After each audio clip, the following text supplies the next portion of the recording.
Bueno, Claro, entonces quisiera, quisiera darle la bienvenida a este taller que se denomina Taller de Creación, Laboratorio de Microgénesis y Prácticas Creativas para la Primera Infancia. Es un honor compartir ese espacio con ustedes, maestras y maestro, todas ustedes comprometidas con la primera infancia, quienes día a día acompañan y potencian el desarrollo de los niños y las niñas en Colombia. Este taller ha sido diseñado para explorar juntas nuevas formas de comprender y fomentar los procesos de desarrollo y creativos en la infancia, articulando la teoría con la práctica desde una perspectiva, pues, podríamos decirlo, bastante innovadora. Hago una pausa para celebrar con ustedes y felicitarlas por el Día de la Mujer y agradecer que estén acá hoy, 8 de marzo, para iniciar este taller, a pesar de que es un día celebratorio en Colombia. Queremos expresar nuestro más profundo agradecimiento a Ana María, quien ha colaborado fundamentalmente para que este taller se haga posible, y su compromiso ha sido fundamental para que hoy podamos encontrarnos y construir ese espacio de aprendizaje. También es un privilegio contar con la participación de la profesora Rebeca Puche, cuya trayectoria y contribución han sido fundamentales para el avance de la psicología del desarrollo en Colombia. Su experiencia y conocimiento enriquecerán nuestra reflexión y fortalecerán nuestra labor en este taller. Entonces, quisiera hablarles un poquito de qué es un taller de creación. Este espacio que hoy iniciamos es un taller de creación que desborda los límites de un taller tradicional. Es un taller que consiste en un laboratorio de exploración y construcción colectiva de conocimiento donde cada una de ustedes es protagonista.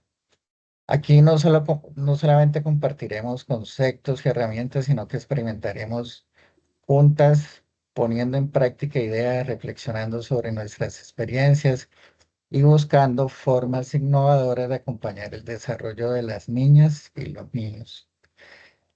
En este taller, la creatividad es el eje central. Crearemos a partir de nuestras propias experiencias, adaptando estrategias, proponiendo nuevas maneras de abordar el desarrollo en la primera infancia y procurando encontrar nuevos caminos que respondan a las realidades y necesidades de nuestros niños a través de actividades que ustedes en las cuales se sumergirán a partir de la próxima semana. Nuestro objetivo general en este taller es fomentar en ustedes habilidades creativas y experimentales basadas en los principios de la microgénesis, siguiendo para ello a Barber y Nelder, pero sobre todo de las microgénesis situadas de Madelon Sada Robert, para diseñar y aplicar estrategias innovadoras que potencialicen el desarrollo de los niños y que constituyan en un marco de referencia para los procesos de creación. Como objetivos específicos tenemos explorar los fundamentos teóricos de la microgénesis, que es lo que haremos en la sesión de hoy con la doctora Rebeca Puch. Otro objetivo es desarrollar iniciativas creativas y experimentales que permitan potencializar sus actitudes como creadoras de ambientes de aprendizaje, que es lo que haremos en la siguiente sesión.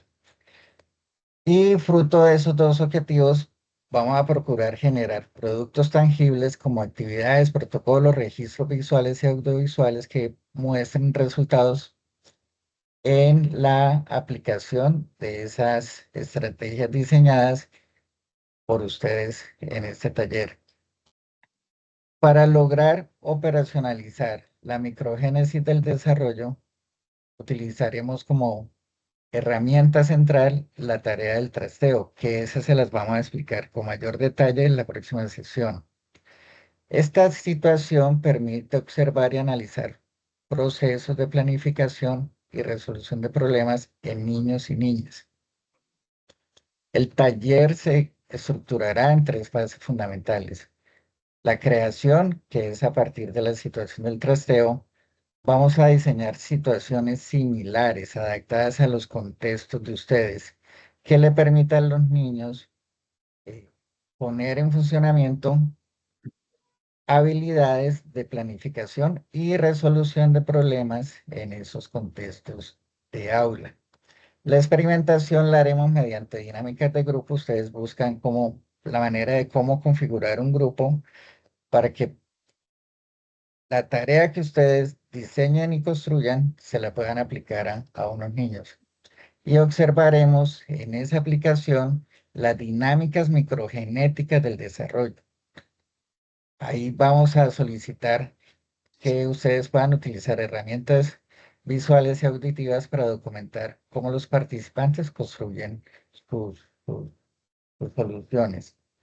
Y al final, en la tercera sesión, vamos a constituir un gran grupo de reflexión para que analicemos esos procesos cognitivos involucrados y podamos discutir cómo esas dinámicas microgenéticas se pueden llevar al contexto de aula y cómo eso puede potencializar el desarrollo y el aprendizaje de los niños. Este taller va a tener una duración de 3 sesiones. La de hoy, que es encargada por la doctora Rebeca Puche, será la teórica. Y hoy vamos a trabajar 1 hora y media.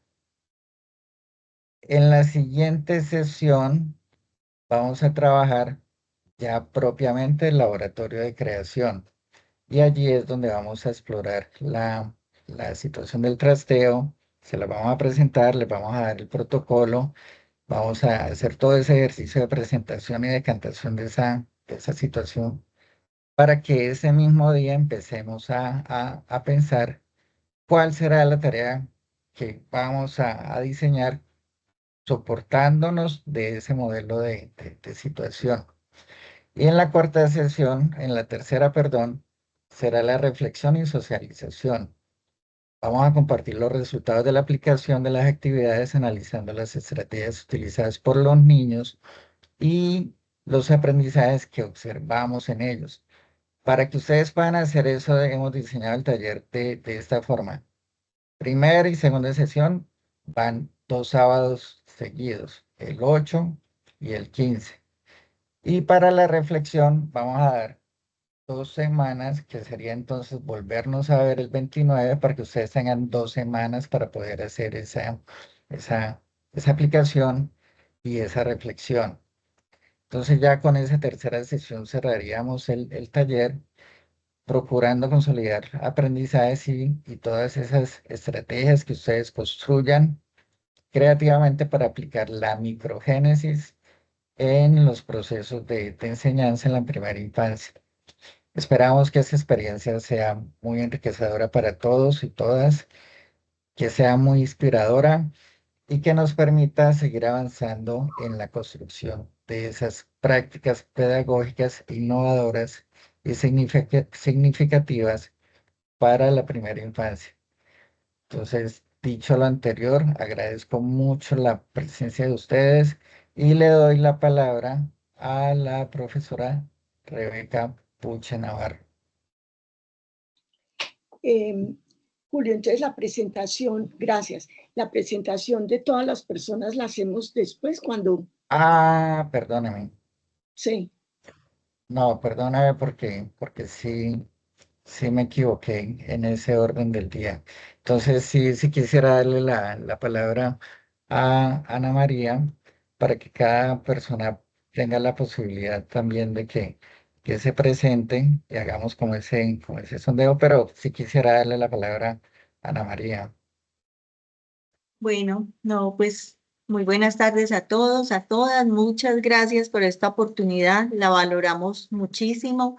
Y entonces voy dando entonces la palabra a cada compañero y compañera. Maritza Duque, tienes la palabra. Muchísimas gracias, muy buenas tardes para todas y para todos. Mi nombre es Maritza Duque, yo soy emprendedora hace más o menos 19, 20 años. Trabajamos con diferentes procesos en términos de formación en emprendimiento, creatividad, desarrollo de pensamiento científico a través de la robótica. Y bueno, muy feliz de poder estar acá y aprender un poco de ustedes. Gracias, Maritza. Vamos con Luis Jairo, por favor. Buenas tardes, gracias por la oportunidad de compartir las experiencias con ustedes. Mi mayor interés es en Pereira Cívica en el equipo de educación y uno de nuestros focos de multiplicación es la primera infancia. Decidiendo, yo trabajo en proyectos sociales con jóvenes, para mí es muy valioso comprender y aprender para valorar lo que se puede hacer en la primera infancia y poder construir ese tejido de ciudadanía desde estos primeros pasos. Gracias, Luis Jairo. Olguita, por favor.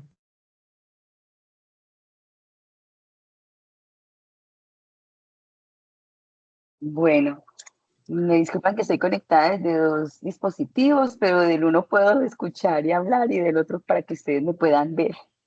Bueno, Olga Lucía Franco, una maestra muy inquieta desde su niñez, todo lo que tiene que ver en la infancia y los jóvenes, y muy contenta de iniciar estos procesos donde pues a través de Ana María podemos como beneficiarnos y empezar a aprender muchas otras cosas que de nuestro mundo lo hacemos, pero muy intuitivamente. Entonces, de verdad que qué gusto poder estar con ustedes, con la doctora y pues, con su equipo de investigación, del cual una admiración profunda desde que comenzamos a leer pues, ese capítulo para poder hoy estar también aquí.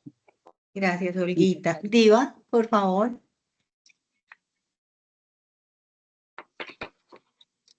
Buenas tardes para todos y todas. Soy Diva Inés Gaviria, soy psicóloga y hago parte de la red de educación inicial del Risaralda. Y desde nuestro trabajo con redes, pues estoy muy contenta de poder participar en este taller que me ayuda a apoyar y a acompañar a los docentes de primera infancia. Muchas gracias por la invitación.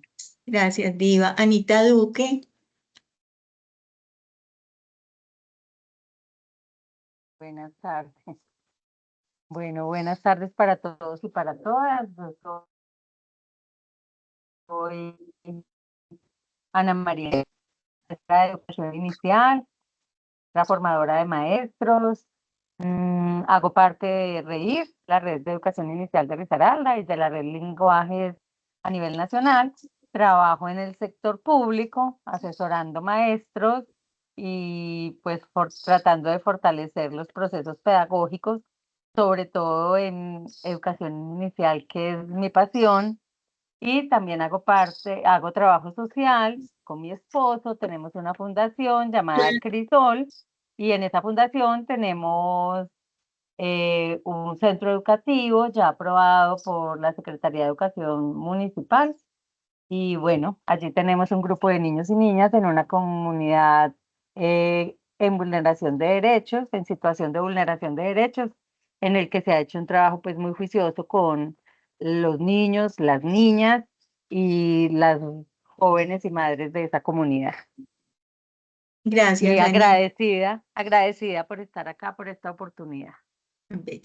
Gracias, Anita. Yuri Alexandra. Yuri, bienvenida. Hola, buenas tardes. Bueno, Yuri Alejandra. Alexandra es la coordinadora. ¿Cómo están? Bueno, mi nombre es Yuri Alejandra. Yo soy pues, de formación psicóloga. Trabajo en Educa Liceo Bilingüe, que es un liceo de primera infancia que tiene la caja de compensación de Risaralda, y pues hago un ejercicio de acompañamiento en un rol que le han puesto un nombre muy precioso y que yo intento darle mucha dignidad en mi ejercicio profesional. Yo soy la tutora de educación a la diversidad del colegio y hago unos ejercicios de acompañamiento a las maestras, a las familias y a los niños en todas estas situaciones que tienen que ver con sus procesos de aprendizaje en general. Vamos, cuando hay ciertas diversidades, allí estoy yo, y cuando hay otras tipicidades, pues también estamos acompañando para gestionar a los niños desde sus potencialidades, desde su capacidad. Gracias, Yuri, Alejandra. Bueno, vamos entonces con Ana Cecilia Ramírez.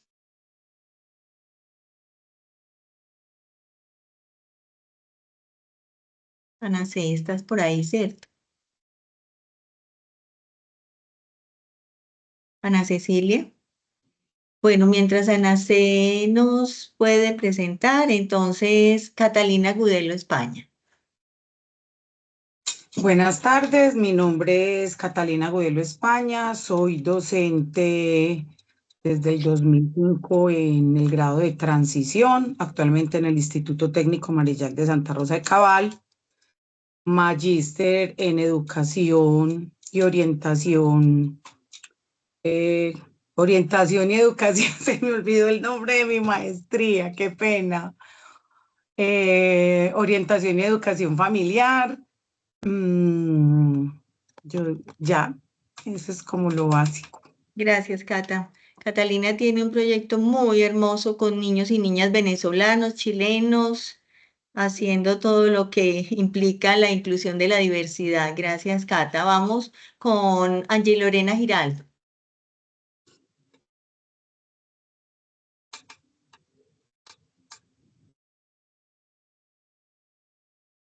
Angie, ¿estás por ahí, Angie?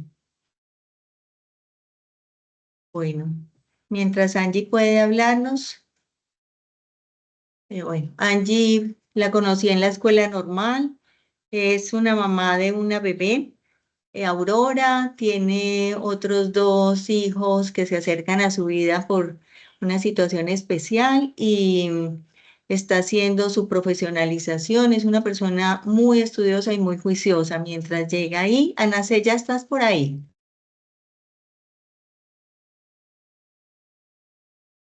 Bueno, y Ana Cecilia Ramírez, pues me va a permitir presentarla, es una maestra de educación básica, hace parte de la red Lenguajes y hace un trabajo muy importante de producción de cuentos con las niñas y de formación de las niñas de quinto de primaria y otros grados como mediadoras de lectura. ¿Quién más tenemos por acá que no sea? Ah, Diana Lucía Chiquito. Buenas tardes. Lucía Chiquito Galeano, hace 11 años que estoy con la primera infancia, soy licenciada en pedagogía infantil y estoy muy contenta y agradecida de hacer parte hoy de este equipo de aprendizaje con muchas expectativas de aprovechar mucho esta oportunidad. Muchísimas gracias. Gracias, Dianita. Sandra Espinosa, Sandrita. Hola, buenas tardes. ¿Me escuchan? Sí. Muy buenas tardes. Mi nombre es Sandra Patricia Espinosa. Laboro en el municipio de Anserma Nuevo Valle. He sido docente de preescolar por más de 20 años y ahora tengo a cargo una coordinación donde tengo maestras de transición y primero y precisamente ese es mi propósito en este encuentro. Muchas gracias. Miembro de la Red de Educación Inicial de Risaralda y de la Red Lenguaje.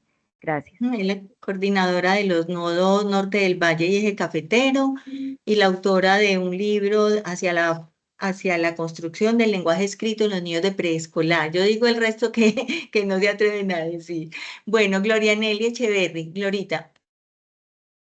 Muy buenas tardes, soy Gloria Nelly Echeverri Gutiérrez, soy docente de primera infancia del CDI Tokio de Bienestar Familiar. Soy técnico en educación preescolar y soy técnico en asistencia social y comunitaria. Encantada de estar compartiendo este espacio tan enriquecedor con ustedes y dispuesta a desaprender para aprender. Tan bella, gracias. Y ya va a entrar, por eso la voy a anunciar desde ya, Laura Zuleta, que es una compañera que lleva más de 10 años trabajando en el ICBF Regional Risaralda, acompañando los procesos de primera infancia. No sé quién me falta por acá, yo creo que en términos generales ya estamos todos. Ah, Ana Cecilia, Anita, pero es que Ana C, no sé por qué no tiene en este momento micrófono, pero bueno, ahí estamos, doctora. Bueno, pues muchas gracias a todas. y al profesor que nos está acompañando. Luis Jaime. Sí, Luis Jaime.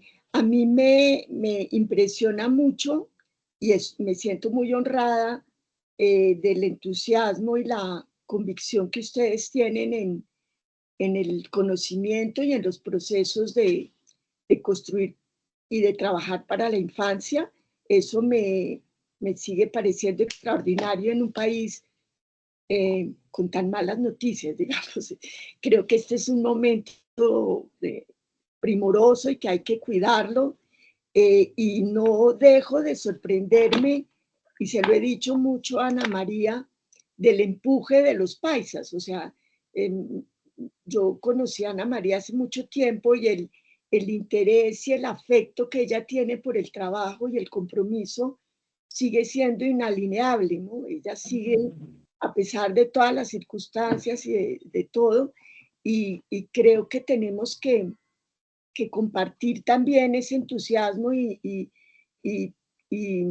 por supuesto me siento honrada y espero que realmente podamos contribuir a mucho de eso que ustedes están esperando de nosotras y de nosotros.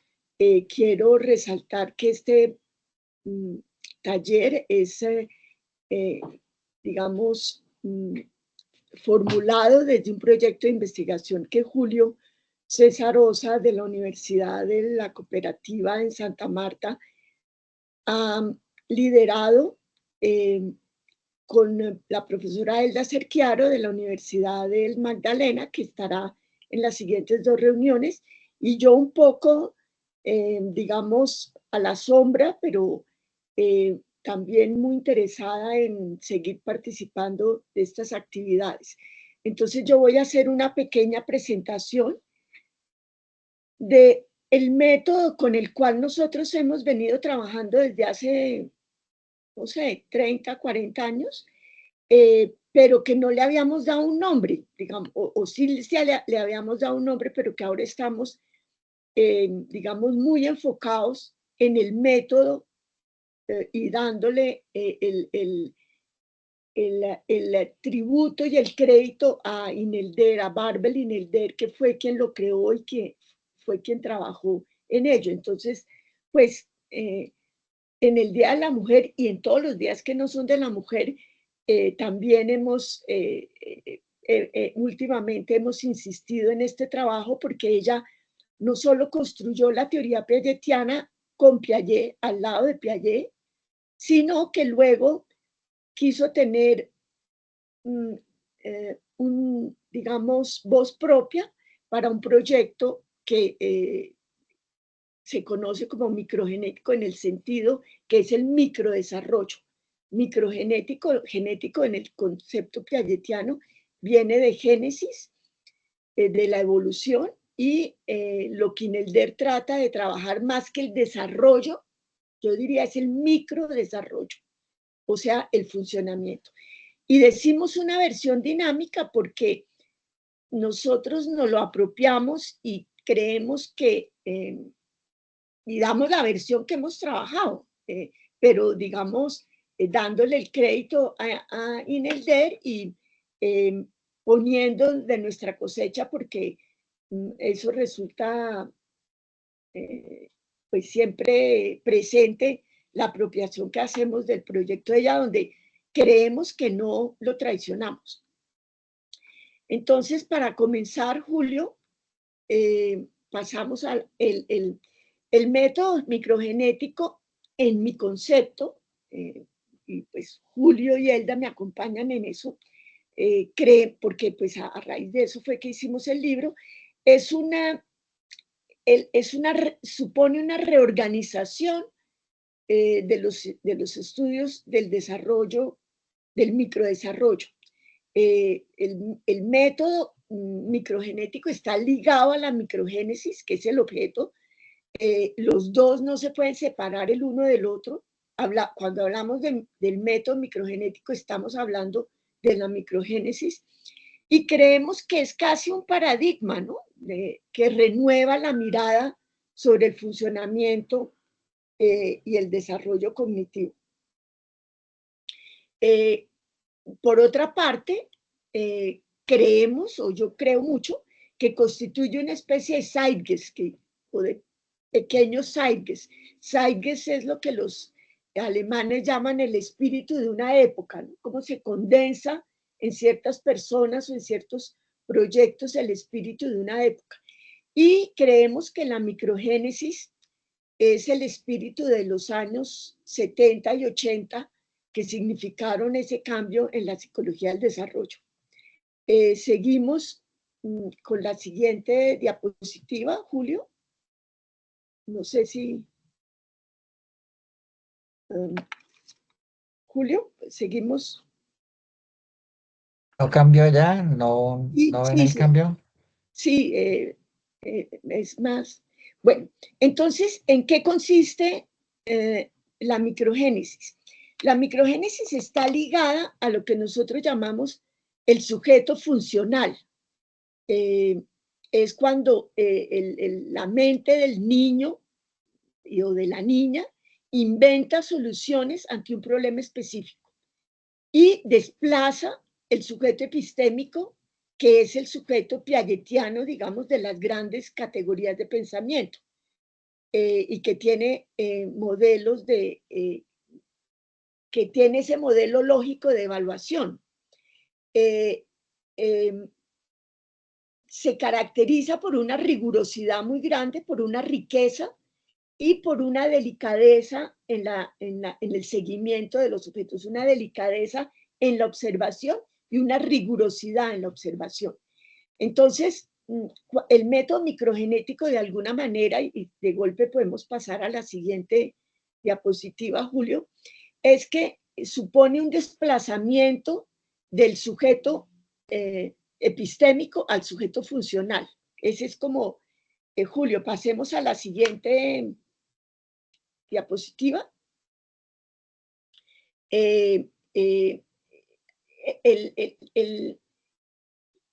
Inelder insiste, y hay una discusión alrededor de eso con los colegas que últimamente hemos tenido una discusión grande sobre la pregunta si hay continuidad o si hay rompimiento con la teoría piagetiana. Algunos bastante ortodoxos consideran que lo de Inelder es una continuidad de Piaget.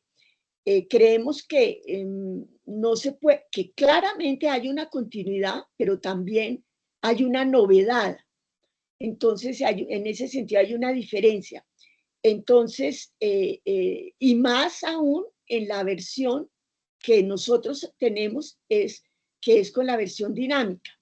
Esa versión dinámica que viene de los sistemas dinámicos, de los cuales no voy a hablar, pero vamos a ver algunas de las consecuencias de esa concepción dinámica. Y vamos a ver precisamente cómo se entretejen, cómo se complementan y cómo se prolongan, potencializando, yo creo, lo mejor de Piaget, perdón, lo mejor de Inelder, lo mejor de Piaget también, y lo mejor de los sistemas dinámicos. Entonces, digamos que el método que nosotros llamamos dinámico está también muy relacionado con el método de Inelder. No hay una diferenciación. Yo diría que hay mucha menos diferenciación entre la versión dinámica y de la relación que existe entre Inelder y entre el método microgenético y el método clínico crítico de Piaget. Hay mucha menos diferencia, es prácticamente el mismo método. Yo tiendo a creer, y en eso hago una apuesta, de que si Inelder estuviera viva, ella se identificaría con la versión nuestra, ella la reconocería inmediatamente y se identificaría con ella. A modo de que funciona, yo quiero decir que a lo largo de, yo creo que 2 décadas o más, hemos venido trabajando, perfeccionando, mejorando este método, y eso es esa experiencia es la que queremos compartir con ustedes. Entonces, digamos de una manera histórica, el único punto que voy a decir es histórico, es que la primera vez que se habla del método microgenético fueron los llamados padres fundadores de la psicología del desarrollo. Esos padres son Werner, Baldwin, Vygotsky y Piaget, claro. Cuando emerge lo fundamental de la psicología del desarrollo, que es en los años 30, y emerge desde geografías muy distintas. Baldwin está en Estados Unidos, Vygotsky está en Rusia, Werner está en Alemania, Piaget está en Suiza, y sin embargo convergen en considerar que los procesos de formación es una vía para estudiar la psicología. Curiosamente, Sander es el que introduce el término de lo microgenético en un trabajo sobre la Gestalt.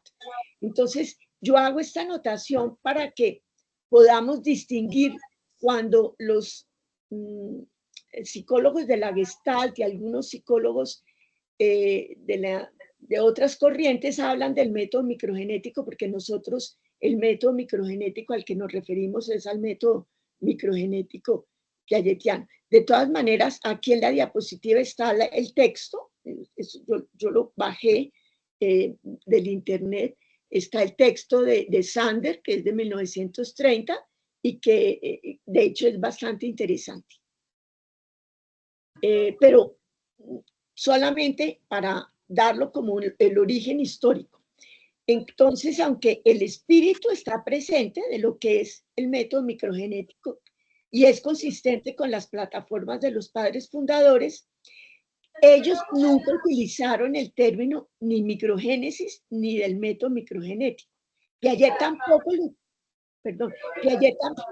tampoco lo utilizó, pero la situación de Piaget yo creo que es un poco distinta, porque para Piaget siempre planteó su trabajo en términos de una psicología genética. Entonces, para él la psicología genética, a pesar de que era biólogo, cuando decía psicología genética era la evolución y la formación de los conocimientos, la génesis de los conocimientos, y no la genética de los conocimientos, la génesis de los conocimientos. Y para él la psicología genética, la psicología del desarrollo, era una manera de responder a problemas de orden epistemológico, a preguntas de orden epistemológico. Y eso es lo que marca su teoría y que es la diferencia con lo que luego vas a plantear en el D. Entonces, seguimos con la siguiente diapositiva, Julio, porque la que sí usa el término microgenético es Inelder, lo hace por primera vez en un artículo del año 74, en el artículo de Hazte a una teoría y sigue adelante, que escribe con Karmilov Smith, con Annette Karmilov, y de hecho es interesante porque habla desde la microformación, los procesos de microformación. No es una versión del desarrollo en miniatura, eso es muy importante, sino que ella considera la evolución de los procesos de microformación o funcionamiento, digamos, o microdesarrollo. Ahí hay una discusión que simplemente aludo a ella, porque los gringos, por gringos me refiero a los anglosajones, porque pues por razones obvias no digo los americanos, y los gringos se apoderan del concepto de microgénesis. Ellos hablan de la microgenetic y method microgenetic. O sea que ellos adhieren a la traducción francesa, microgénesis y microdesarrollo. Entonces allí es para decir que, allí estoy dando unos datos en la diapositiva, de que, digamos, aunque comience en el año 74, el término se normaliza en toda la década de los 80s y vuelve a utilizarlo, y en el libro del 92, que es el último libro de Inelder, que yo les recomiendo mucho leer, que se llama Los Senderos del Conocimiento, en ese libro ya en forma definitiva el término de microgenético y de la microgénesis está completamente incorporado. Seguimos adelante con la siguiente diapositiva, Julio. Julio. Ya la cambié. De pronto está lenta el internet acá. Entonces, no, es hora de que nos preguntemos o de que yo diga qué es lo microgenético. Es una conceptualización entonces de un niño o de una niña productiva e ingeniosa frente a situaciones de problemas simples y de su vida cotidiana que la niña y que requieren encontrar nuevas soluciones. Entonces no es los grandes problemas filosóficos o epistemológicos que Piaget buscaba, sino pequeños problemas, problemas modestos frente a los cuales la niña busca una solución. Y eso es lo que nos acerca al niño psicológico, al sujeto psicológico y al sujeto funcional. ¿Qué es lo que busca Inelder en eso? En esa ingeniosidad del niño? Ella trata de ver la relación de compromiso que hay en los esquemas mentales que se negocian. Entonces hay unos esquemas que tienen un conocimiento que ya está en su haber y donde se activan esquemas que permiten entender otros saberes que están por descubrir. Entonces hay unos esquemas ya adquiridos y que ya tienen, ya familiarizados para el niño, y otros que están por descubrirse. La negociación entre esos, en ese momento, es lo que busca el método microgenético y la microgénesis, esa mirada sobre ese instante o sobre esos minutos o sobre ese periodo de media hora en el cual el niño piensa y consolida la relación entre esos esquemas. Todo radica en encontrar una nueva solución, en descubrir un problema que antes él no podía resolver, ver cómo se resuelve. Esta negociación, entonces, ocurre frente a cierto tipo de situaciones particulares, en situaciones que yo diría que son tan modestas como reales y concretas. Y en ese sentido, es que se empieza a abrir campo algo nuevo. Entonces, no es el sujeto frente a las estructuras piagetianas que marcan un mapa conceptual del niño, sino frente a problemas simples que él debe resolver. Seguimos adelante y nos lleva Julio a, digamos que una manera de plantearlo es que el objetivo es descifrar esas pequeñas invenciones en los procesos en las acciones del niño y reconstruir esos pequeños mundos. Hay que insistir en que es mucho más psicológico y que está ligado a la escuela o ambientes que inciten al niño a pensar. Y ahí es donde encontramos las microgénesis situadas, que fueron el campo que a partir del trabajo de Inelder, Madelon Robert Saad, que trabajaba, era una de las investigadoras que trabajaba en el equipo de Inelder, empezó a hablar de las microgénesis situadas, pensadas para ambientes educativos mejorados, digamos. Ella se situó claramente mucho más en la educación que en la investigación básica, digamos, que en el niño y que en los esquemas que Inelder trataba de trabajar y ver esto más en el aprendizaje y en la escuela. Sigamos, Julio, porque esto tiene unas consecuencias, es que, bueno, esto es un poco lo que he dicho antes, que este sujeto funcional, yo incluso diría que aquí yo estoy planteando una diferenciación entre el sujeto funcional y el sujeto epistémico, pero el sujeto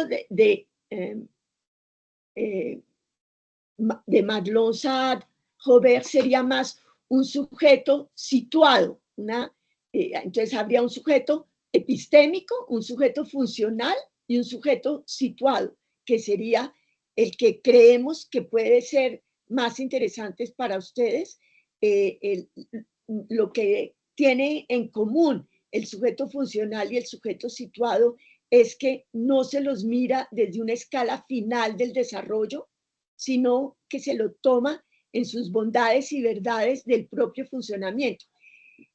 Quiero compartirles a ustedes una frustración, y es que con los psicólogos, o por lo menos con algunos, con una buena parte de psicólogos, es muy difícil que ellos acepten no estar en la cadena de mando superior, viendo que el niño tiene errores, que el niño es evaluado. No, no se trata de evaluar al niño, se trata de acercarnos a él, y el niño situado y el niño funcional nos permite ver al niño desde su propio funcionamiento y no desde el funcionamiento ideal al que va a llegar, sino desde el momento en el que está el niño, que todos los momentos que él atraviesa son espléndidos y deben ser vistos en sí mismo. Entonces, mi frustración es que los psicólogos, que es con la gente que más he trabajado, más que con los maestros, no ven al niño en su momento, sino que lo ven en relación a un modelo final. Y eso me parece que traiciona al sujeto funcional y traiciona, por consiguiente, al niño. Sigamos adelante, Julio. Entonces, las microgénesis, que se refieren más al aprendizaje situado, no está pensado tanto en identificar esa fase de reorganización interna, sino y bastante menos al desarrollo, sino que están interesados en el aprendizaje situado, en lo que el niño en un momento determinado muestra en evidencia en sus procesos y en los cuales estudia. Hay una frase de Madelon Joubert que me parece que es muy clara, y es que ella, para referirse a los estudios que nosotros hacemos, ella habla de que son estudios de laboratorio, y que ella lo que quiere hacer es llegar al terreno real de los niños. Yo diría, jugando con esa diversidad, con esa esa duplicidad, que ustedes están en el terreno de la realidad de los niños, en el contexto del entorno del aprendizaje real de los niños. Y nosotros quiero decir, Julio, Elda y yo, por decir unos, pero posiblemente Ana María está compartiendo los dos espacios, estamos más en el terreno del niño, del estudio del niño en los procesos cognitivos en los que se encuentra, y ese es como nuestro objetivo, entender bien, mientras que ustedes están viendo al niño en su pura realidad, y el diálogo entre esos dos saberes sobre el niño me parece que es muy importante, y creo que puede ser crucial en este taller de la innovación. Sigamos entonces con la siguiente. Entonces, lo que he tratado de hacer ahora es entender mejor qué son las especificidades de ese método microgenético. Y yo diría que una de las características que entra a perseguir como objetivo la microgénesis es una construcción interactiva y contextualizada de conocimientos. Creo que eso lo compartimos tanto los del método microgenético como los del método microgenético situado, en la construcción interactiva y contextualizada. Yo siento que por esa vía estamos resolviendo la gran crítica que se le hacía a Piaget de que sus problemas no eran los problemas reales del sujeto y que él no tomaba en cuenta el entorno y las características del entorno.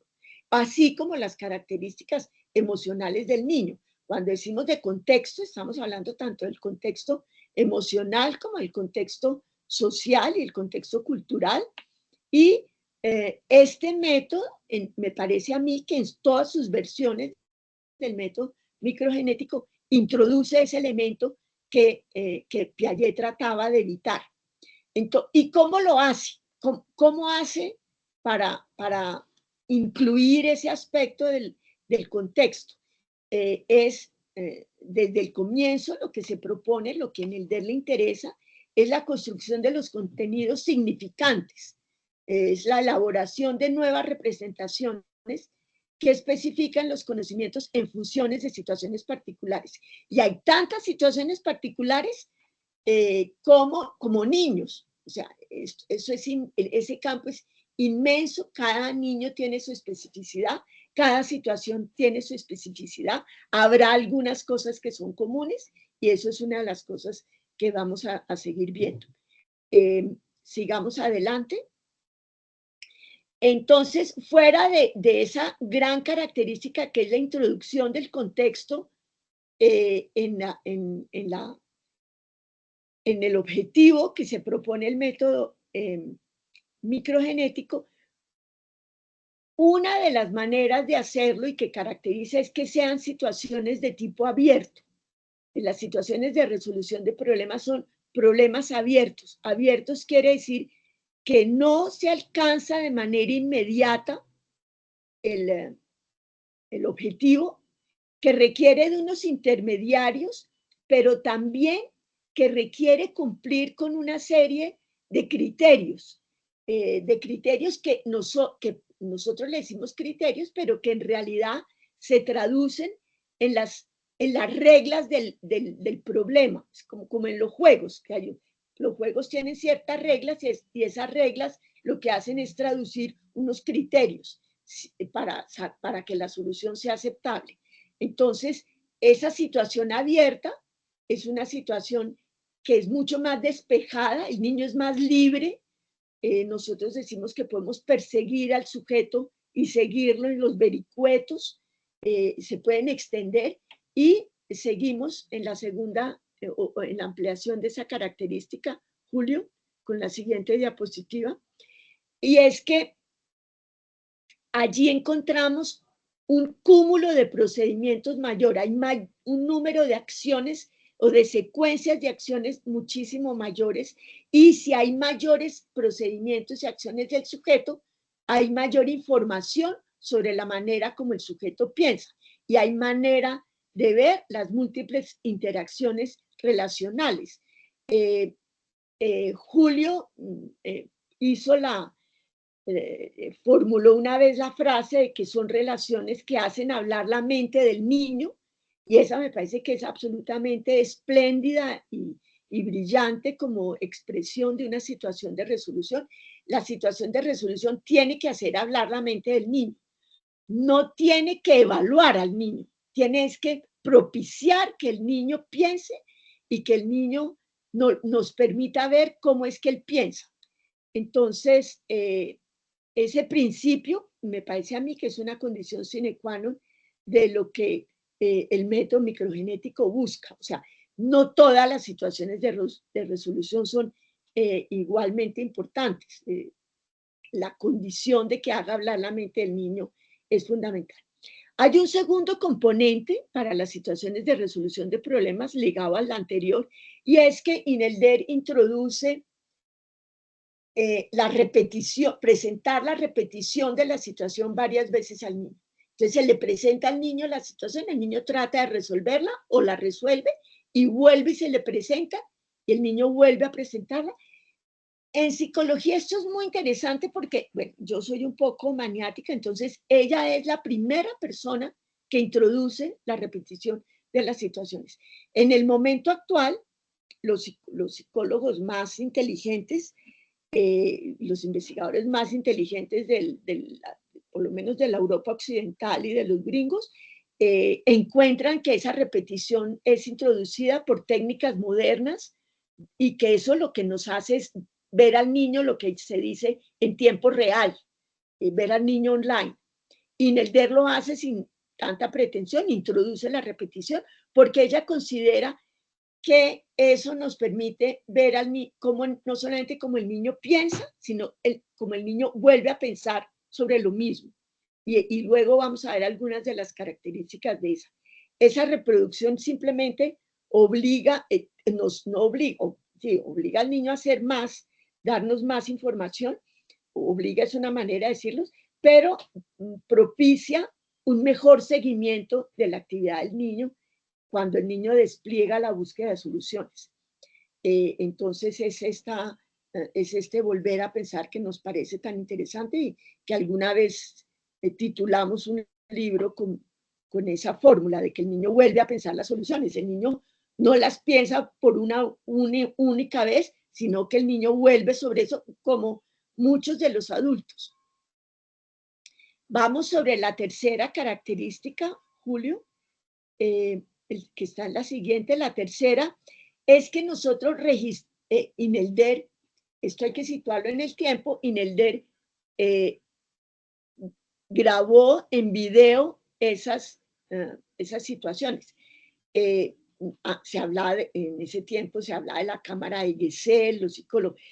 Es un asunto tecnológico que en el 70, el Betamax, ustedes tal vez muchas de ustedes no habían nacido, pero en el 70, en la década del 70 es cuando el Betamax y el video uno puede filmar y verlo al mismo tiempo.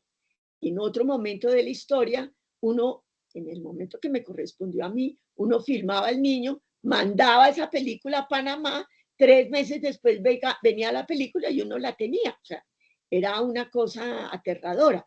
Inelder en los 70, entonces introduce el video, pero no es solamente un asunto técnico y que pueda dar una mayor fiabilidad y un registro mejor del comportamiento del niño, sino que ese video se utiliza como un espacio de experimentación, como un laboratorio para volver a ver al niño. Y ahora en los laboratorios de aprendizaje de lengua lo ponen a uno a leer, a oír su propia registro de voz, y es para corregir todos los errores que hay allí. Aquí es exactamente lo mismo. El video del niño nos permite, digamos, tener más precaución sobre las hipótesis que habíamos pensado sobre aquello que el niño estaba haciendo. En ese sentido, es una buena técnica utilizada de otra manera. La última técnica es la empatía, y la última característica es la empatía y la rigurosidad de la observación. Es una observación en la que hay una cosa que es muy difícil de aprender, y es querer ver al niño y no intervenir. Eso para las mamás pues es súper complicado, yo lo asumo. A veces uno tiene que más o menos hacer la mamá aparte, porque y muchas veces también al psicólogo, porque uno lo que quiere es ver al niño, no al niño dirigido, no al niño objeto de presiones, sino al niño en su saber entender y en su disfrute de entender los problemas de eso. Entonces, ahí uno tiene que tener una experticia en querer saber eso y que eso se traduzca. Y cuando digo eso es porque los niños saben perfectamente cuando se los está evaluando o cuando se los está explorando. Esa diferenciación lo lea, como decíamos antes, el niño lee al adulto como libro abierto. Esa es una de las maravillas del niño y es uno de los problemas de los adultos frente al niño, pero el niño sabe exactamente qué es lo que el adulto quiere y se comporta para darle gusto al adulto y que lo deje en paz. Entonces, en ese sentido, estas características son muy importantes. Yo traje aquí una gráfica de lo que significa una situación en una misma sesión, presentarle al niño 4 o 5 veces aquí. Son 5 intentos del niño en resolver la tarea. Ana María puede estar ya cansada de ver estas diapositivas de mediciones repetidas.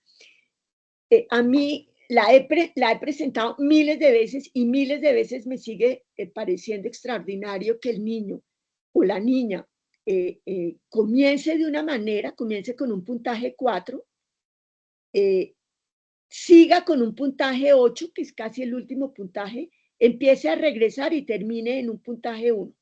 Esto, hay una cosa, dos cosas voy a decir antes. Uno, nosotros no hacemos una cosa que nos gustaba mucho, ahora creo que menos, pero cuando yo trabajaba así, de una manera más frente al niño, hacíamos tablas de puntuación muy finas, no era 1, 2 y 3, el niño resolvió, el niño intentó y el niño no lo resolvió, como una escala de 3, sino una escala de 8, a veces de 12, a veces de 15, donde encontrábamos diferencias sutiles en cada uno de esos momentos. Y esos eran los criterios que nos permitía ver qué es lo que había detrás de la actividad del niño. Nos encantaba ese trabajo muy puntilloso. Yo he observado que ahora les gusta menos, pero que nos daba una mayor claridad sobre lo que ocurría en la mente del niño y no simplemente catalogarlo en 1, 2 y 3, o en resolvió y no resolvió. Entonces hay eso por el lado de la coordinada y los intentos en esa coordinada. Entonces, en el siguiente diapositiva, Julio, nosotros vemos esos 5 intentos. ¿Qué es lo que vemos allí? Vemos que hay distintas respuestas, unas muy acertadas y otras menos acertadas, y eso no depende de que sea la primera o la última. Si el funcionamiento cognitivo y el microdesarrollo fuera en una curva que nosotros llamamos continua, creciente y acumulativa, siempre veríamos que iría de lo menor a lo mayor, que es como la gente cree que uno entiende, y no, uno entiende a veces muy rápido y luego se devuelve dudando y luego vuelve a ir. Entonces hay un abanico que nos da muchas respuestas importantes. Entonces, para mí esto es muy importante porque cuando lo vemos en una sola intervención, cuando exploramos con el niño y en estas escalas de desarrollo se lo ve en un solo momento, nosotros tenemos una foto y no una película con distintos momentos y catalogamos al niño en ese momento. La anterior gráfica, nosotros podemos ver 5 puntajes. Eso le pone al psicólogo o al educador a decir, bueno, ¿cuál puntaje tengo que escoger? Porque tengo un umbral donde veo distintos funcionamientos del niño. Y eso es lo que me parece que el maestro, el educador, el psicólogo tienen que entender del funcionamiento del niño, que es diverso, que es intermitente, que es de avances y retrocesos, y que eso es el desarrollo, sobre todo el microdesarrollo. Entonces, una sola medida, por eso estamos contra la idea de trabajar metodologías con una sola medida y trabajar con metodologías donde tenemos más de un momento en la medida o incluso en la misma sesión tener varios intentos. Esto es lo de volver a pensar del niño, darle la ocasión del niño de volver a pensar, y tenemos el seguimiento de eso. Entonces, en psicología en general, afortunadamente hay muy pocos psicólogos entre los que nos están oyendo, pero que supuestamente siempre se trabaja con estudios comparativos, con ANOVAs, con regresiones. No, aquí hay estudios longitudinales, estudios microgenéticos y estudios en series de tiempo y medidas repetidas, que es lo que vamos a ver en la siguiente diapositiva. Esta es una diapositiva con, digamos, con medidas de tiempo intensivo, que es lo que nosotros llamamos medidas en tiempo real, el desarrollo, el microdesarrollo en tiempo real. Es básicamente lo mismo que veíamos en la diapositiva anterior, mucho más artesanal, mucho más pero aquí lo vemos con una técnica de que se llaman de mínimos y máximos, que nos arroja lo que ellos llaman un ancho de banda. Entonces vemos que el niño maneja un ancho de banda que puede ser muy pequeño o muy amplio, y que nos da cuenta de los distintos puntajes en los que se mueve la actividad del microdesarrollo del niño. Y podemos hacer esto, estas técnicas son absolutamente usables para maestros, para psicólogos, no son hiper sofisticadas, pero ponen en ejercicio esa especie de epifanía que los sistemas de medición descubren en el niño, en la psicología, y es poder tener varias ventanas de tiempo en la observación con el niño, las medidas intensivas, tener no una, sino varias ventanas de tiempo. Entonces aquí veíamos que el ancho de banda de la niña anterior es relativamente pequeño, que son los umbrales en los que funciona la niña, y esos anchos de banda nos permiten pasar a patrones de variabilidad y de cambio, ver cómo esas trayectorias podemos modelizarlas y podemos tener un modelo del microdesarrollo, teniendo en cuenta que evoluciona de manera irregular y de manera variable, y cómo la variabilidad a partir de estas técnicas de mayores ventanas de observación, lo que producen es un panorama del microdesarrollo donde ya no es en etapas cerradas y concretas, sino donde es variable, donde el desarrollo es irregular, que es lo que venimos a ver en la siguiente diapositiva.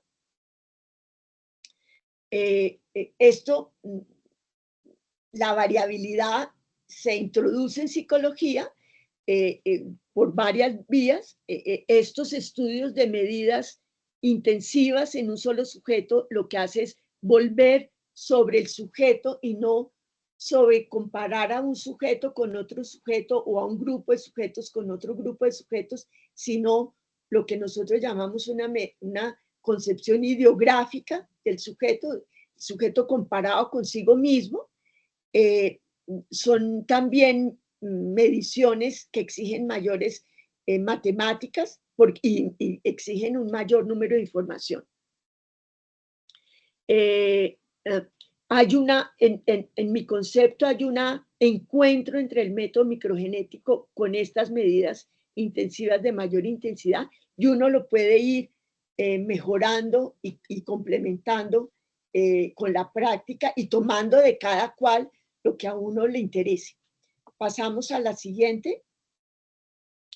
Entonces, yo aquí lo que quiero decididamente compartirles es que el desarrollo no es lineal y acumulativo, no es creciente no, el microdesarrollo, pero también a veces el macrodesarrollo es variable, es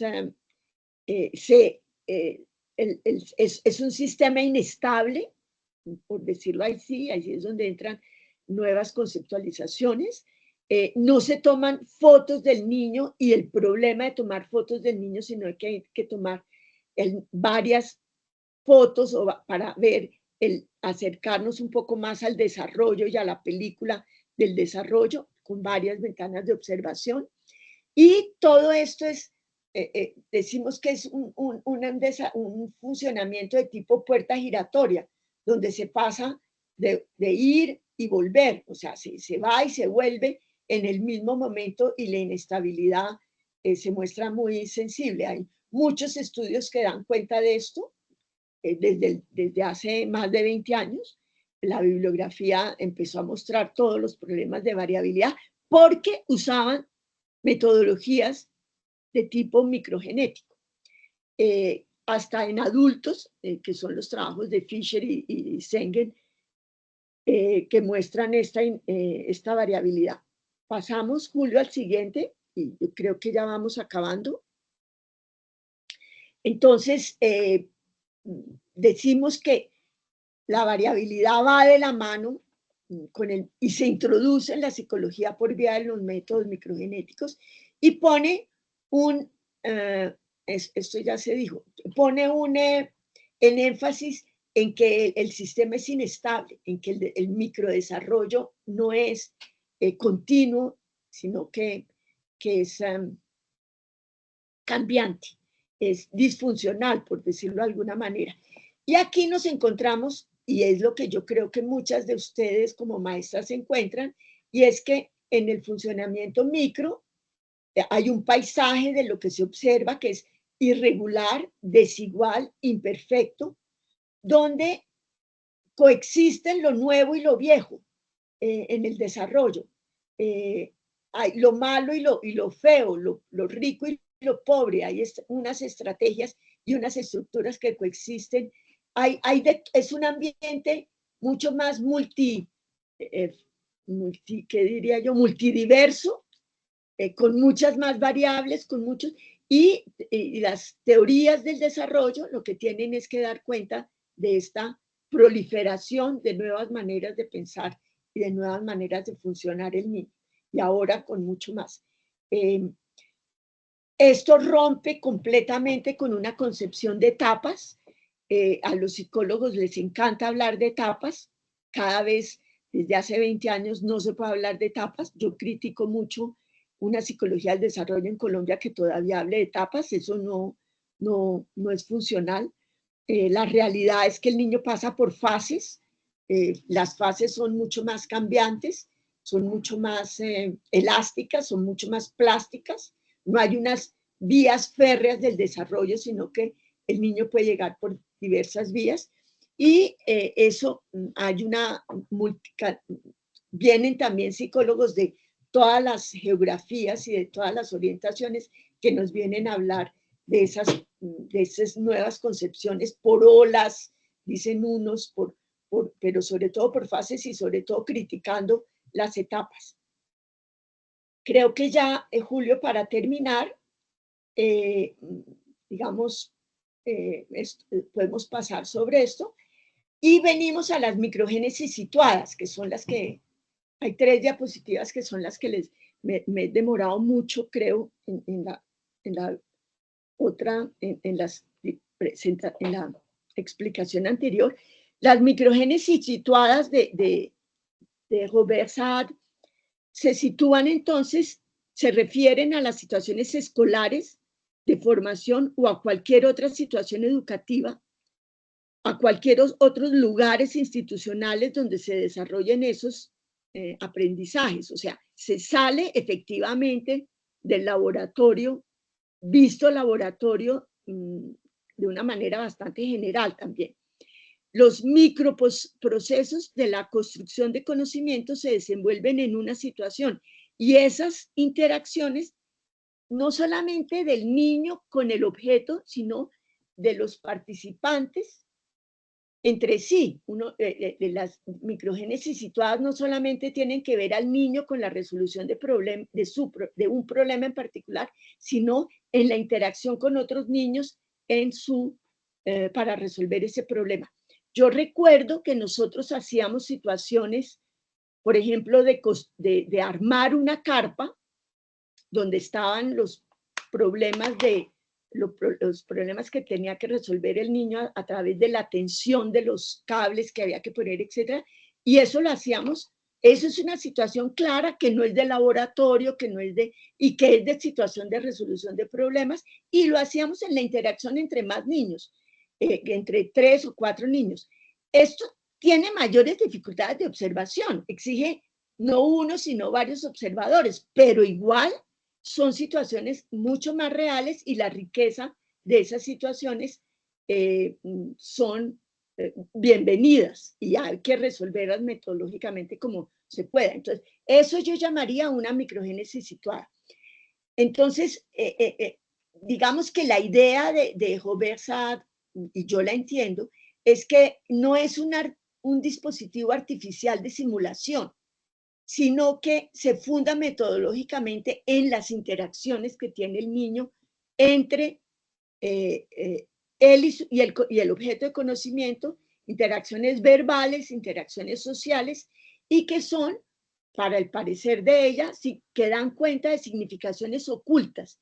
Y esas significaciones ocultas es lo que el método de la microgénesis situada trata de reconstruir y en función del contexto y en función de los participantes que enriquecen esa interacción.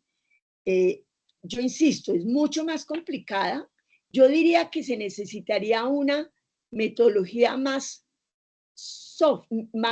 suave y menos dura. No sé si me hago entender, más flexible para poder dar cuenta de lo que ocurre en la cabeza del niño y entre las interacciones del niño. Lo que define entonces la microgénesis situada es recuperar las secuencias de acciones y los procesos de cambio del niño, pero en su complejidad, en los procesos constructivos. Esta definición de lo que es el método microgenético no es piagetiana, ni es hinelderiana, es de Wagoner. Y sin embargo, me parece que se ajusta exacta, ni es tampoco de Saad-Robert, y sin embargo se ajusta perfectamente a lo que es, lo que es el método microgenético. Debe dar cuenta de los procesos constructivos e imaginativos, de los cambios sistémicos y cualitativos, de la variación inter e intraindividual y el análisis de desviación. Esto me parece que es absolutamente brillante, esa definición, y se ajusta exactamente a todo lo que nosotros estamos buscando para ustedes y en el trabajo que ustedes van a tener que asumir estas semanas. Creo que era la última. Bueno, para los psicólogos y para los que queremos ver el funcionamiento cognitivo, la microgénesis situada es el niño debe superar un desequilibrio que es producido por un conflicto cognitivo, o sea, donde las soluciones del niño, él no está de acuerdo, donde hay contradicciones, donde hay supuestamente, entre comillas, lo que los adultos llaman errores del niño. Ese conflicto, esos errores no es sino una incomprensión para el adulto y es una manera como el niño comprende el objeto en todas sus formas, donde hay un desequilibrio y que hay que dar cuenta de ese desequilibrio. Es claro que el aprendizaje, el proceso de acceder al funcionamiento, produce, da cuenta de desequilibrios. Eso no puede ser de otra manera. O sea, uno pasa de lo más a lo menos. Y el hecho de que de esos desequilibrios suponen unas negociaciones entre las significaciones por las cuales en las cuales el niño o los participantes están interviniendo y que se deben de modificar o que se debe llegar a un objetivo y se debe llegar a un objetivo en el cual todos estén de acuerdo. Allí me parece que esa es la belleza del conocimiento y es en el cual todos tenemos que estar de acuerdo. No es un asunto claramente de ideología. Esto es lo que yo llamaría la música para los oídos. Esos acuerdos es sobre el objeto de conocimiento, no es sobre lo que nos parece, no es sobre las opiniones ideológicas, no, es sobre el objeto de conocimiento.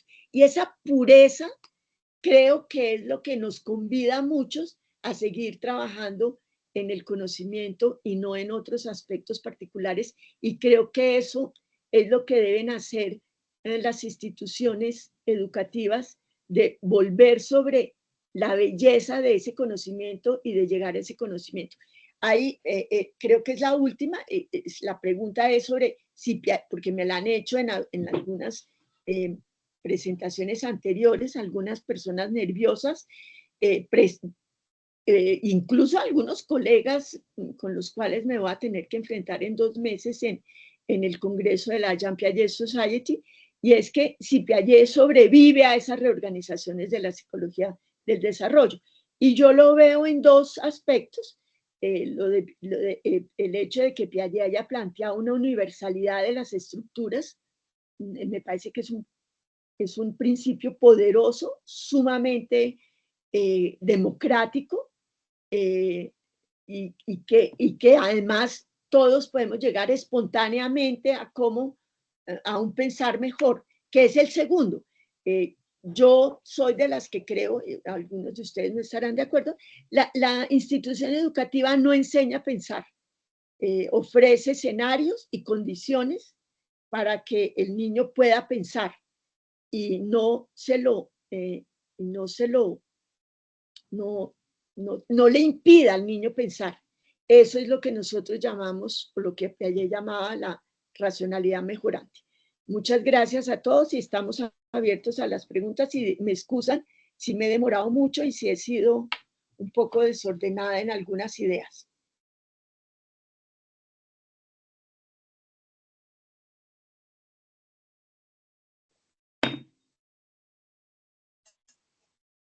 Muchas Bueno, gracias, doctora, por su agradecemos. presentación.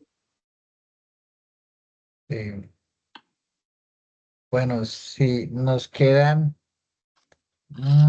8 minutos para, si ustedes tienen alguna pregunta, alguna duda, algún Me da comentario. mucha pena que sea tan poco tiempo, pero bueno, pueden hacer las preguntas por escrito y luego las Por tratamos de resolver escrito, si por escrito. no se alcanzan a resolver. Sí, lo otro que también estaba pensando era, no sé si ustedes quieran crear un grupo de WhatsApp y por allí pueden compartir preguntas y todo y nos las hacen llegar para no forzar a que sea un chat como el de Teams, que muchas de ustedes supongo no tienen acceso a esta plataforma. Bueno, pero entonces, si alguien quiere hacer alguna pregunta o algún comentario, está la profesora Rebeca muy atenta.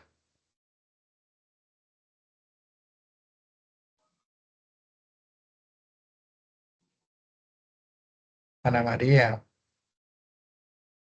No, pues agradecer mucho este espacio, escuchar a la doctora Rebeca.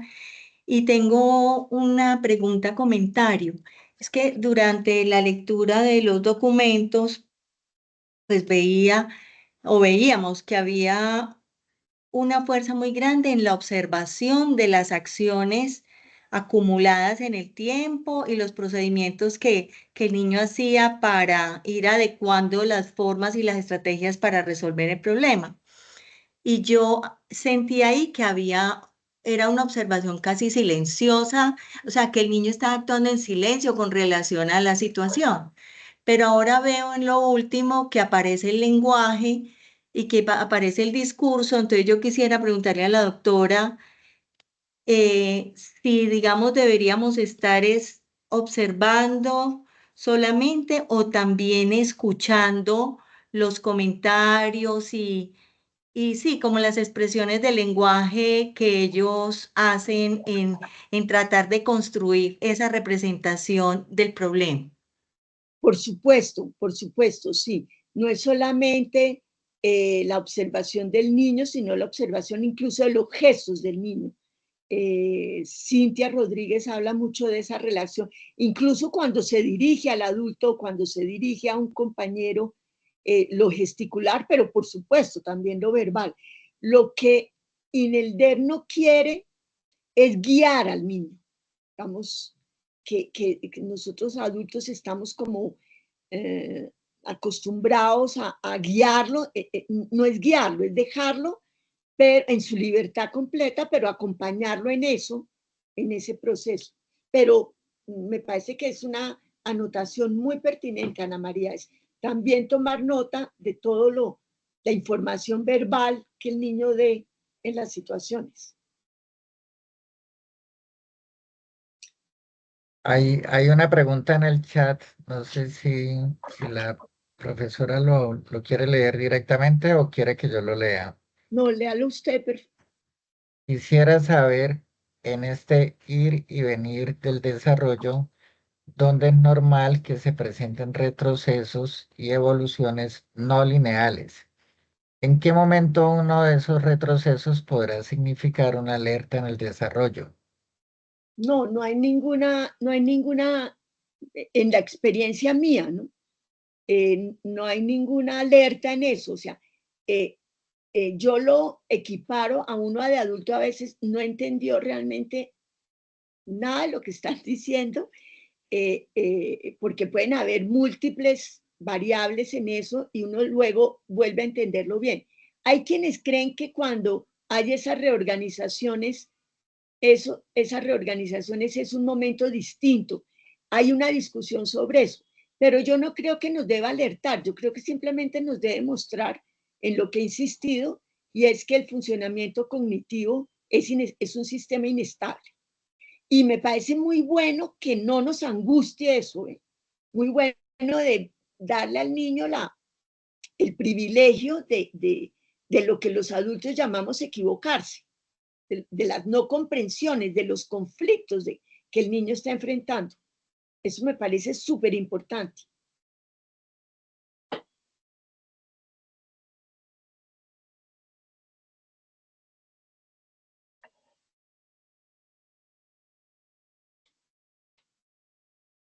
Sí, ahí hay otra pregunta. Sí, creo que Gloria Nel, por favor, levantó la mano. Sí, hay varias que levantaron la mano. Dígame. Catalina. Bueno, todo me parece súper interesante. Yo aquí tengo una pregunta. He tenido posibilidad de estar con niños con una condición diferente, una condición especial. El año pasado tuve una niña con síndrome de Down y quisiera saber cómo podríamos llegar como a interpretar esos lenguajes de ellos en su desarrollo diferente a los niños mal llamados que son normales. O sea, ellos tienen un desarrollo diferente. Entonces, estas conductas, ¿cómo las podríamos llegar a estudiar? Porque pues yo de Dulce María he aprendido demasiado, pero no sabría cómo equiparar este desarrollo de ella con el de los demás niños. Julio, ¿usted quiere responder?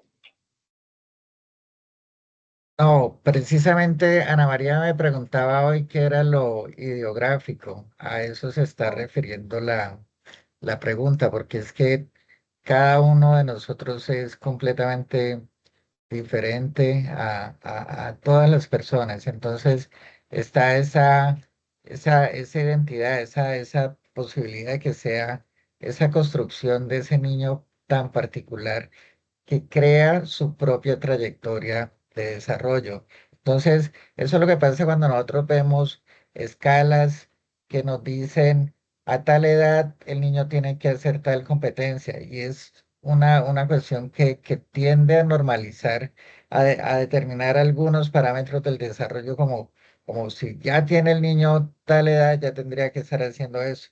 Y todas ustedes saben que todos los niños empiezan a caminar en momentos muy diferentes. No es que siempre se empiece a los mismos meses.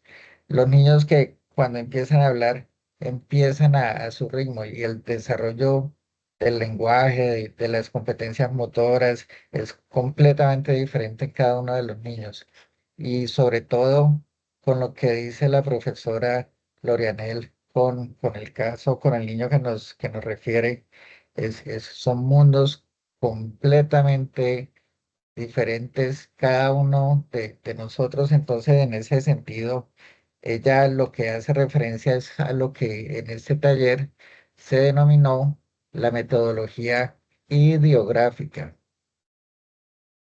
Sí, que es, sobre todo yo diría que es no comparar, agregando a lo que ha dicho Julio y que suscribo, es no comparar a los niños entre sí, sino comparar al niño consigo mismo, transcribir la trayectoria de ese niño, no compararlo con otros.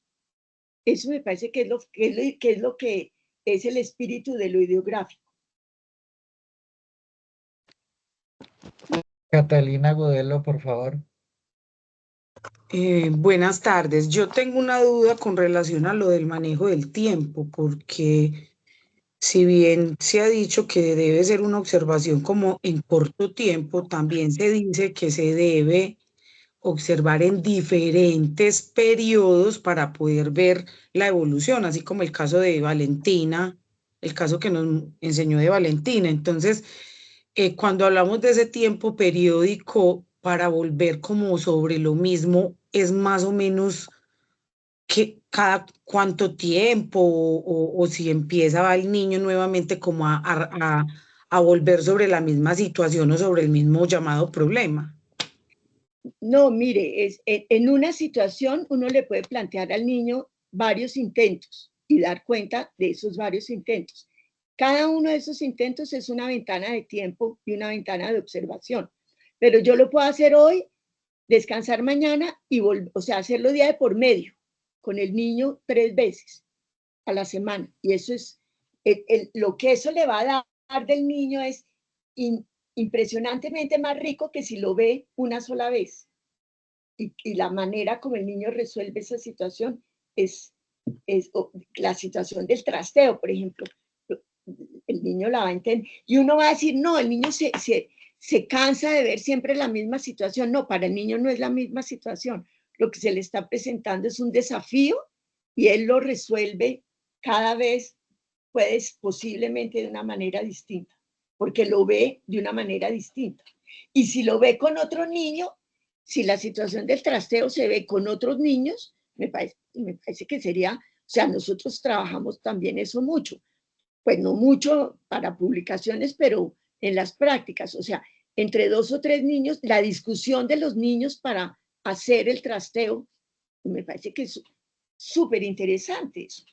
¿Cómo concilian ellos esos distintos puntos de vista? Gracias. Ana María escribe en el chat una pregunta y es la siguiente: ¿cómo interviene el desarrollo emocional en esta construcción del conocimiento? Bueno, esa pregunta es para una tesis de 3 tesis de doctorado. Es inmensa, o sea, interviene. ¿Cómo? Digamos, bueno, justamente para mí esa no es mi especialidad. Yo no podría decir cómo interviene. ¿Interviene? Claro que interviene. No lo estamos negando.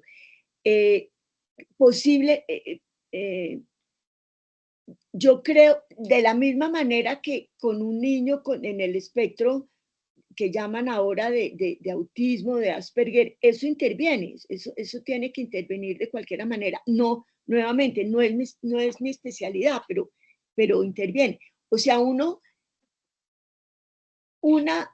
psicoanalista, hablando hace 15 días con un psicoanalista, me decía, pero ¿cómo puede no tener en cuenta el aspecto emocional? Entonces yo le decía, cuando usted atiende al sujeto en el sillón, usted no está viendo cognitivamente cómo él procesa la información, sino emocionalmente.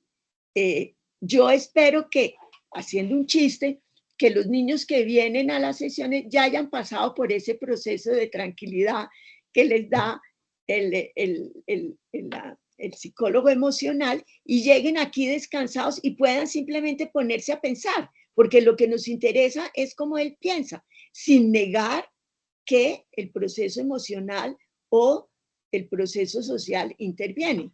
Y aquí me parece que estamos en una situación donde por lo menos mucho del contexto social lo podemos incluir.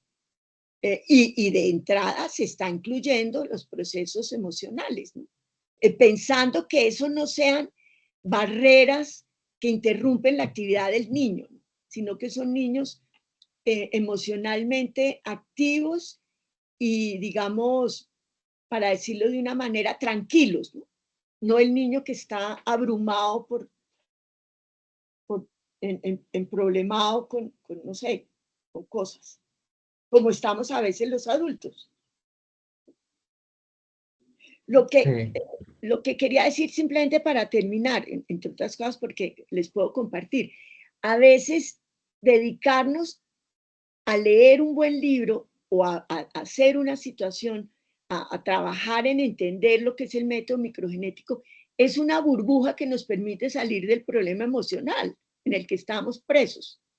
Ya encontramos ya, y durante esta charla no estuve pensando en mis problemas que tengo con el carro, con los que, no, estoy tratando de compartir un conocimiento, y eso es refrescante. Eso, creo que a los niños eso se puede aplicar a los niños también.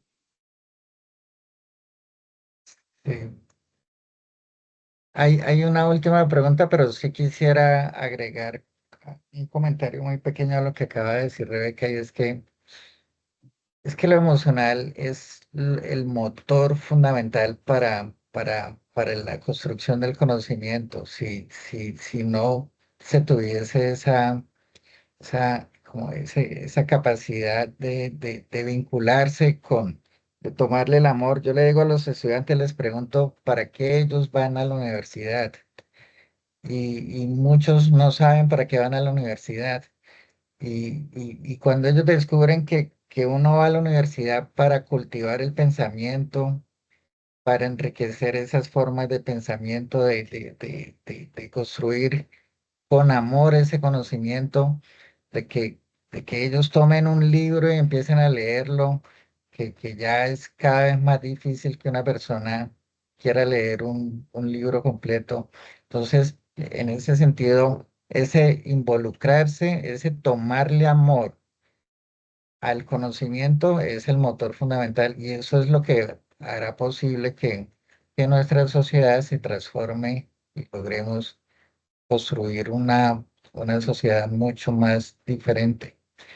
Hay una última pregunta, porque no quisiera que nos excediéramos en el tiempo por el respeto de sus agendas, entonces le voy a leer la última pregunta, y nos pregunta Alejandra, el análisis, si el análisis es ideográfico, ¿cómo se reconoce el avance del niño en la complejización de una habilidad? Digamos, sí, es muy interesante, y espero que ustedes lo vean cuando estén analizando la negociación de los esquemas, sean sociales, sean cognitivos, por medio de los cuales el niño resuelve el problema, o el niño está intentando resolver el problema. Ahí va a estar la respuesta. Entonces me parece que si en un mes estarían ustedes respondiendo bastante bien a esa pregunta, porque es cuando, y además ustedes lo han experimentado, cuando uno entiende un problema o resuelve una tarea, hay una pequeña, lo que yo llamo una pequeña epifanía ahí, que es una pequeña felicidad, y es el ingenio del niño y el ejercicio de ese ingenio del niño en resolver el problema, en darle la ocasión de que lo haga. Y ahí van a ver esa maravilla. Julio, voy a terminar con un ejemplo que me gusta mucho. Nosotros hicimos una situación in situ en Cali, en Avance, donde muchas quebradillas, quebradas es pequeños riachuelos, y que el niño debía hacer un puente para pasar el este. Y fuimos una vez y llovió o algo, entonces tuvimos que ir al día siguiente, y al día siguiente el niño dijo, por fin encontré cómo hacerlo. O sea, él había pasado mucho después del tiempo, o sea, el umbral de atención del niño se amplió enormemente, porque él lo que quería era resolver el problema de cómo hacer un puente que no se cayera con la fuerza del agua. Esos son los problemas maravillosos que tenemos que darles la ocasión de hacer a los niños, y que nosotros veamos cognitivamente, socialmente o con el entorno, cómo fue que hizo esa negociación para llegar a resolverlo. Si me lo permite, yo quisiera agregar un comentario a la pregunta de Alejandra, y es que precisamente el mismo niño construye la métrica para poder dar cuenta del avance de esa complejización. El método ideográfico, como lo dijo la profesora Rebeca, no es para comparar entre niños, sino que es para comparar al mismo sujeto en diferentes momentos. Entonces, En el primer momento ustedes ya determinan, construyen una métrica de ese funcionamiento y sobre esa misma métrica se puede comparar en diferentes momentos. Yo agradezco enormemente la participación de cada una de ustedes, del profesor Jairo Posada. Agradezco mucho a la profesora Rebeca Puche por su presentación y para hacer honor a su puntualidad y a su tiempo, pues quiero pedir su autorización para que podamos cerrar la sesión. Gracias por el espacio, muy amables. Muchas gracias, sí. Muchas gracias. Muchas gracias. Entonces, Ana, yo creo que lo del chat puede ser interesante, ¿no? Sí, doctora, yo hago la exploración y me comunico con Julio. Muchas gracias. Bueno, muchas gracias y buen resto de semana, de fin de semana. Feliz tarde. Gracias.